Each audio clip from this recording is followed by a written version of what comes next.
이 주보를 보니까 굉장히 독특한 구절이 있어서 다른 것이 아니라 사람은 외모를 보거니와 나 여호와는 중심을 보느니라. 철교의 성경 구절이죠. 오늘입니까? 계속 여기 쓰는 거죠? 네네. 네. 은퇴자들이 꼭 이 말씀을 잘 기억했으면 좋겠다 하는 의미에서 바깥의 사람들이 여러분과 저 은퇴한 사람을 어떻게 보든 상관없이 우리의 중심은 날마다 새로워지기를 주의 이름으로 축원합니다. 아멘. 오늘 여러분과 함께 잠시 동안 하나님의 말씀을 상고하려고 합니다. 읽은 말씀을 보면 굉장히 침울하게 끝나죠. 장례식의 이야기입니다. 죽음의 이야기로 끝나고 있어요.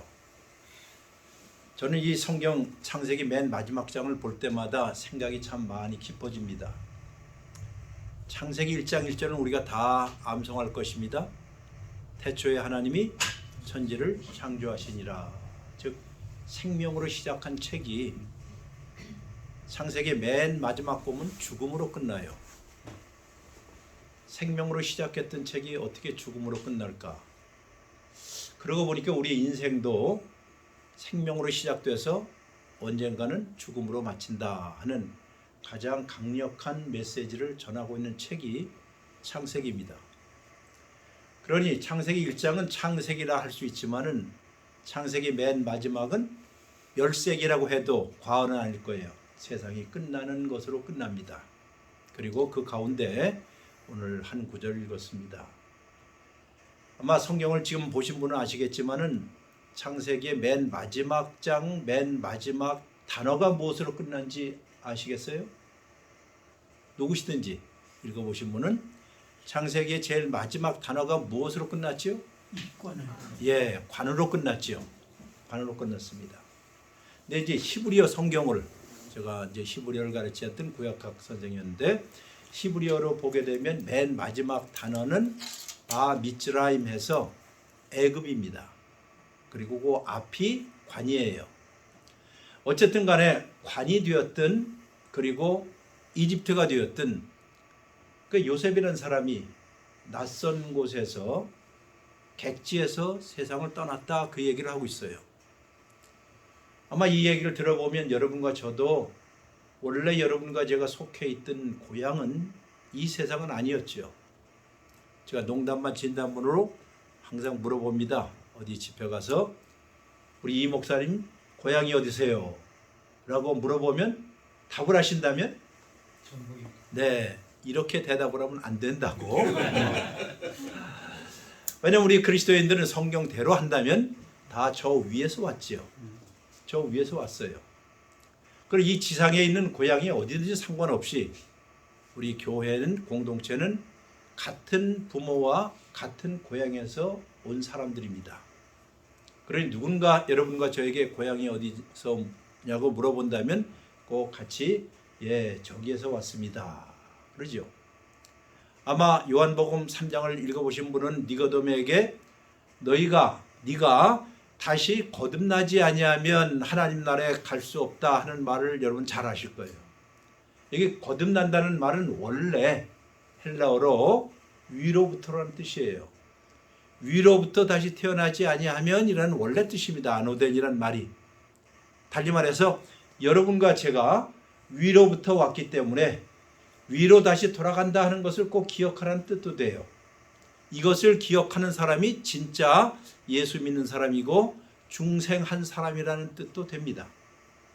어쨌든 여기 맨 마지막에 보면 생명으로 시작했던 책이 죽음으로 끝나요.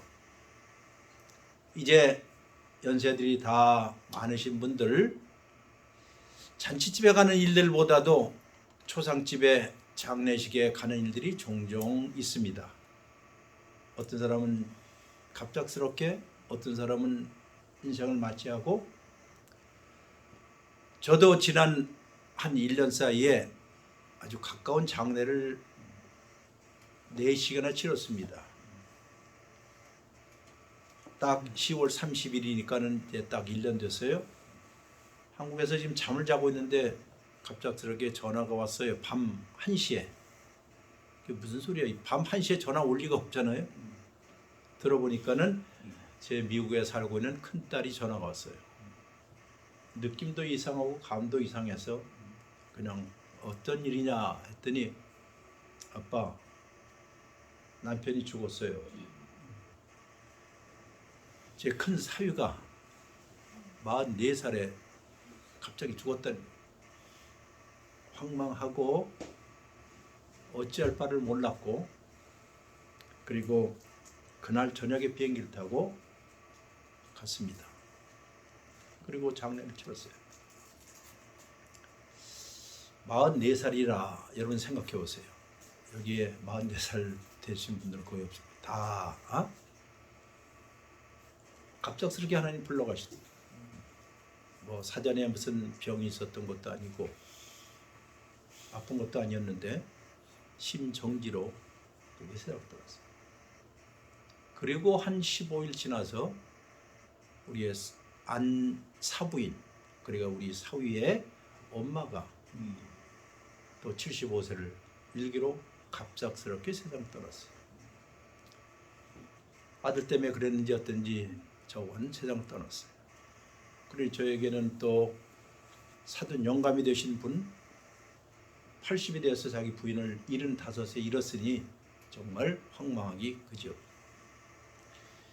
그리고 또 며칠 있다가 한국에 제가 미국에 있었을 때 한국에서 들려오는 소식이 저희 외 큰 숙부가 92세로 세상을 떠났다는 이야기. 그리고 한 15일 후에 또 넷째 숙부가 84세로 세상을 떠났다는 이야기를 계속해서 들었어요. 그러고 나서 생각을 하게 되었습니다. 죽음이란 무엇일까? 죽음이라는 것이 예기치 못하게 모든 사람에게 갑작스럽게 올 수 있다. 우리가 흔히 한 말 있죠. 주민등록 순서대로 이 세상에 오지만 주민등록 순서대로 이 세상을 떠나지는 않는다. 어쨌든 태어났다가 죽는. 그러고 보니 저희 아버님도 44살에 백혈병으로 세상을 떠나셨어요.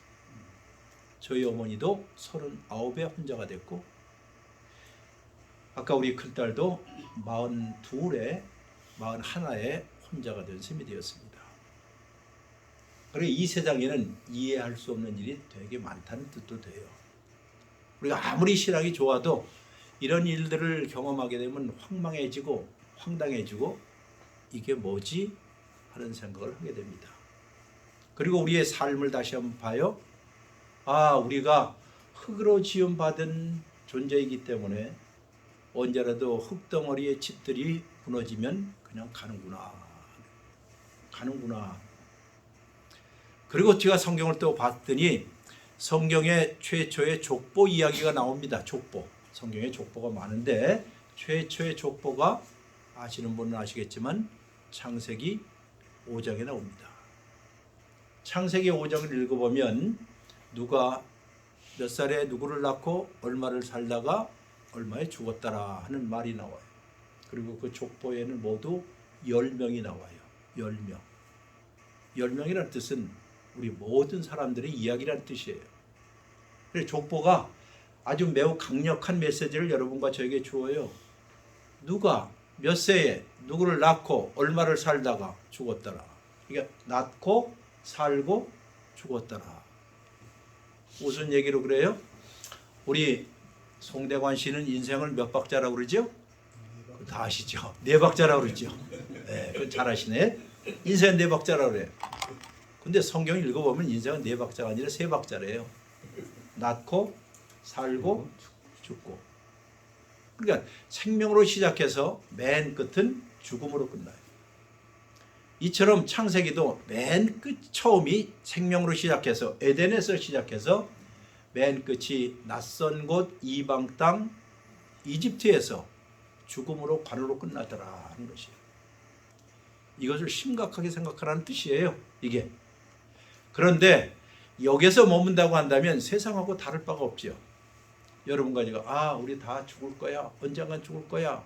하는 이야기를 성경이 하는 게 아니라 오늘 자세하게 보면 독특한 메시지가 있습니다. 오늘 그 메시지를 여러분과 제가 한번 생각 좀 해보라 그 뜻이에요. 오늘 읽은 본문의 말씀이 50장 22절일 것입니다. 그리고 맨 마지막 절이 26절입니다. 20절과 22절과 맨 마지막 26절이 거의 똑같아요. 뭐라고 나와 있습니까? 요셉이 그의 아버지의 가족과 함께 애굽에 거주하여 110세를 살았다 하는 말이 있고, 맨 마지막에는 요셉이 110세에 죽었더라 이렇게 해요. 이 짤막한 문장이지만은 요셉은 110세에 살고 110세에 죽었더라 하는 말. 또 살고 죽었어요. 태어나고 죽었어요. 이런 얘기를 또 들려줘요. 그런데 그 가운데가 요셉이 마지막 유언하는 장면이 나옵니다. 유언. 근데 유언을 한 번 하는 게 아니라 2번 나와요. 여러분이 성경을 자세하게 좀 살펴보면 2번 나오는데 24절에 한 번 나오고 25절에 한 번 나오고 2번 나옵니다. 여러분 읽으셨죠? 예.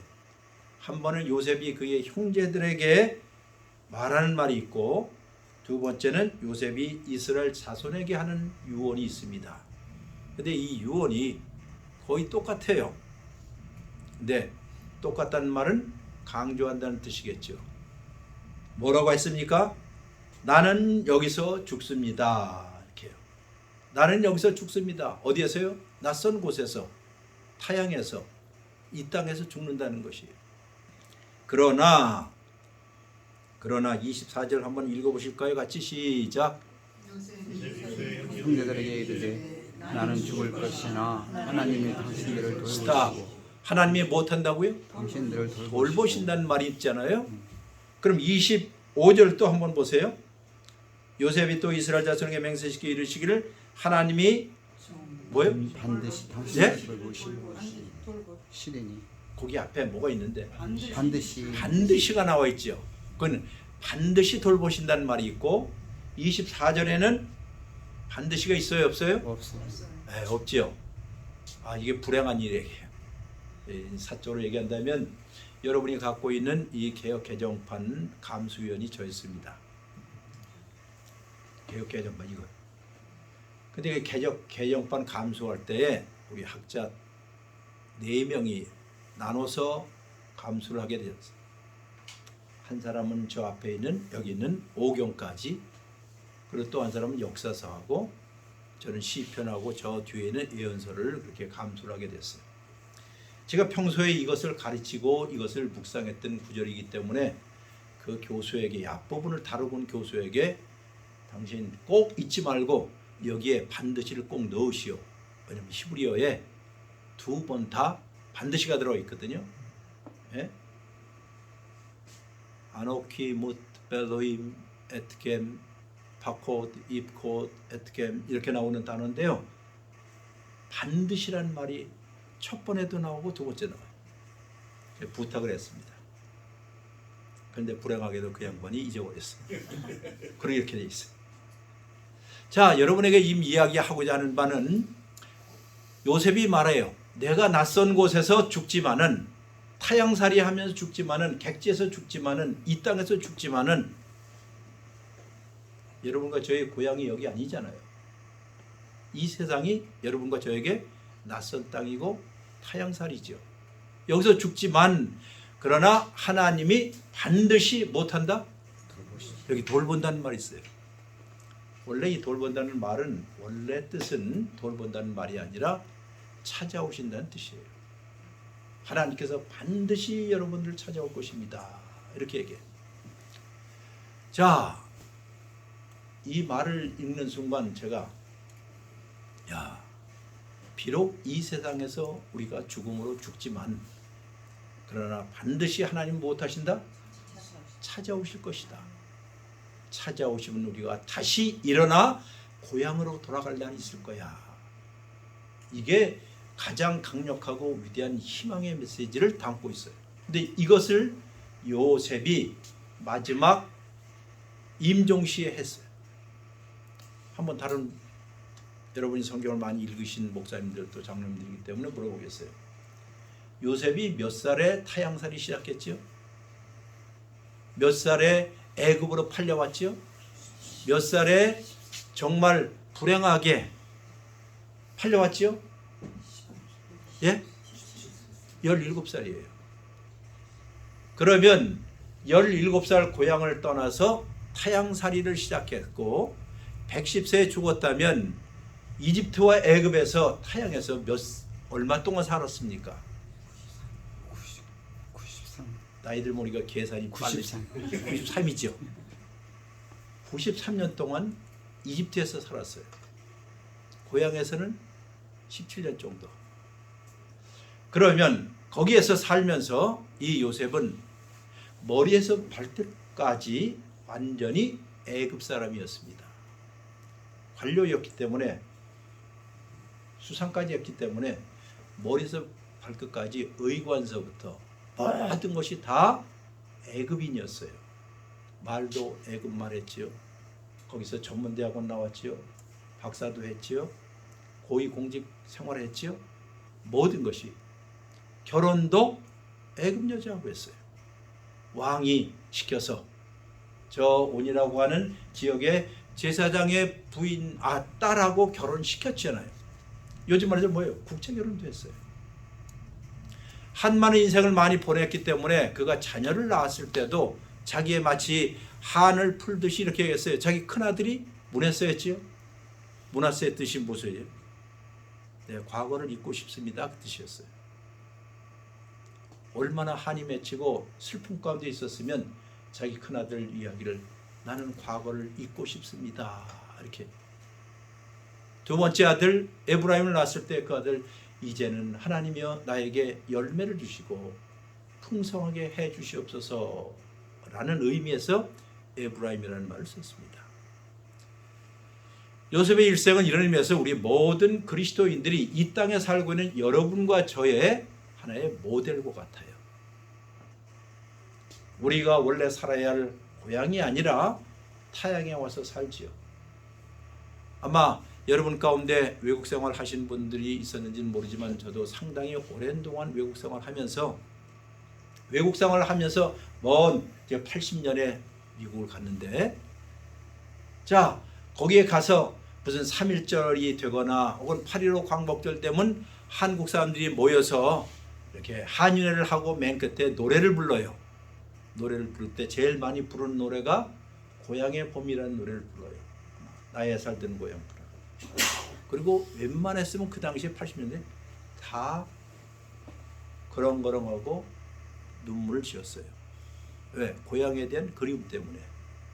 그렇게 제가 목회할 때 한 노인은, 한 할머니는 젊은 목사에게, 그 당시 젊은 목사에게, 목사님 제가 죽거든 나를 화장해서 고향에다 묻게 좀 해주세요. 그게 아들이든 딸이든 며느리한테 얘기 차마 못하니까는 목사에게 얘기했죠. 자, 우리 모든 사람에게는 고향에 대한 그리움이 있다는 것이에요. 언젠가 여러분과 저도 다 어디 간다? 고향 간다는 거예요. 근데 그냥 고향 가는 게 아니라 성경에 보면 누가 오셔야 된다? 하나님이 여러분과 저를 찾아오셔야 합니다. 이야기예요. 그러면 93년 동안 애굽인으로 살았어요. 애굽인. 그래 누가 보더라도 요셉은 애굽 사람이었어요. 이집트 사람. 관료였어요. 그런데 오늘 성경이 이야기하는 것은 그러나 그 심장에는, 오늘 여기 요한 있는 것처럼 그의 가슴과 심장에는 진짜 100% 히브리인으로 살았다 이거예요. 여러분과 제가 지금까지 살아오시면서 이 세상 사람들, 바깥에 있는 사람들, 믿지 않는 사람들이나 이 세상들하고 다를 바가 없지요. 다 나이 먹으면 힘들고 또 다 똑같아요. 그런데도 불구하고 여러분과 제가 그리스도인이라고 한다면, 진짜 그리스도인이라면 세상의 사람들과 한 가지 다른 우리의 심장만은 누구는 반드시 오신다? 하나님은 반드시 찾아오실 것입니다 하는 위대한 신앙 고백을 가지고 사는 사람이 이게 진짜 잘 사는 사람이라는 거예요. 우리가 이 세상 사는 방식이요. 제가 오늘 설교 제목이 끝까지 잘 걸어갑시다 하는 이유도 그것이에요. 우리 속에 심어준 신앙의 확신, 분명한 것, 그리고 나는 하나님이 반드시 우리에게 찾아오실 것입니다. 내가 속해 있는 나라가 어느 나라다 하는 것을 분명히 알게 되면 이 세상에 살아가는 방식이 다릅니다. 왜? 세상 사람들이 갖고 있는 가치관하고 여러분과 제가 갖고 있는 가치관하고는 달라야 돼요. 모르겠어요. 여러분에게 이게 의미가 어떤지. 세상 사람들은 뭐니 해도 뭐니라고 하고 무슨 학벌 찾고 뭐 찾고 온갖 세속적인 가치를 갖고 살지만은 그리스도인이라고 한다면 세상 사람들하고 생각하는 바가 달라야 할 거예요. 왜? 우리의 가치는 다 저 나라에서부터 가져오고 있기 때문이에요. 그래서 우리가 기도하는 것이고, 그리고 우리가 또 하나님 앞에 매달리는 것이고, 하나님의 심장을 달라고 우리가 간절히 기도하는 것이고, 하나님 나의 인생의 마지막 순간까지 이 붉은 일편단심의 마음을 변치 않고 똑바로 걷되 우아하게 걷게 하여 주시옵소서. 우리가 살면서 사람들 걷는 것을 많이 봅니다. 뭐 육체적으로 연약해서 이렇게 힘들게 걸을 수도 있지만, 그러나 제일 중요한 것은 똑바로 걷는 것이죠. 똑바로 걷는 것이에요. 한결같은 마음을 가지고. 그리고 누군가가 여러분과 저의 삶을 보면, 은퇴 목사님, 은퇴 장로님 여러분 삶을 보면 뒷모습을 보고 참 우아하게 걸었다 하는 말. 우아하게. 여러분, 우아라는 말이, 우아하다는 말이 영어로 graceful이라는, 제가 옛날에 아마 다 아실 거예요. 모나코의 왕비 그레이스 켈리를 기억하셔요? 정말 멋지고 우아한, graceful하다는 말, 이게 우아하다는 말인데, 잘 보면 grace라는 말은 은혜라는 뜻이죠. full이라는 뜻은 가득하다는 뜻이에요. 그럼 더 쉽게 얘기하면 뭘까요? 하나님의 은혜로 가득한 사람이 어떤 사람이다? 우아한 사람이다. 뭐 명품 들고 있다, 무슨 학벌이 좋다 해서 그 사람이 우아한 게 아니라, 여러분과 제가 이 세상에서 가장 우아한 사람은 날마다 하나님의 은혜를 머금고 사는 사람들입니다. 그렇기 때문에 나이에 상관없이 이 세상은 나이 먹은 사람을 뭐 꼰대라고 하기도 하고, 꼴통이라고 하기도 하고, 그저 했던 소리 딱 밤낮 똑같아 하고, 변화를 싫어하고. 여러분, 그거 아니에요. 우리는 날마다 하나님의 말씀에서요 새롭게 변화를 받아야 돼요. 생각도 그렇고요, 말도 그렇고, 다른 사람 관계도 그렇고, 모든 일에서 무엇이 지금도 하나님 우리를 향하신 뜻일까? 왜? 우리는 하나님의 오심을 기다리는 사람이기 때문에. 한 구절 더 읽어드릴게요. 한 구절, 빌립보서 3장 20절을 제가 읽어드릴게요. 빌립보서 3장 20절은 이렇습니다. 우리의 시민권은 하늘에 있으니. 자, 우리의 시민권은 어디 있다고요? 하늘에 있다는 말을 하잖아요, 여기에. 그래, 이미 요셉이라든가 족장들 역시 자기의 시민권이 어디에 있는지를 안 사람들이었어요. 하늘에 있는 걸 알았어요. 사적인 얘기를 해서 안 됐습니다만은, 제가 미국에서 살다가 시민권을 타야만 했습니다. 미국 시민권을. 이래봬도 내가 대한민국 육군 병장 출신인데 시민권을 안 탈래? 왜? 저희 어머니가 홀어머니였기 때문에 모시고 가려면 제가 시민권이 있어야 초청을 할 수 있어요. 부득불 시민권을 타야 되는데, 시민권을 타려니까는 시험을 보래요. 그 옛날 시험 보러 갔습니다. 그랬더니 뭐 이 나라의 초대 대통령이 누구냐, 뭐 이런 거, 몇 도 이 주는 몇 개 주냐, 몇 개 주죠? 그럼 한국은 몇 도예요? 다 다른 나라는 잘 아시면서 어떻게 한국 팔도입니다. 네, 뭐 이런 거 쭉 하다가 그 다음에 이제 시험 문제가 나오는데 예전에 마약한 일이 있었습니까? 뭐 범죄한 일이 있습니까?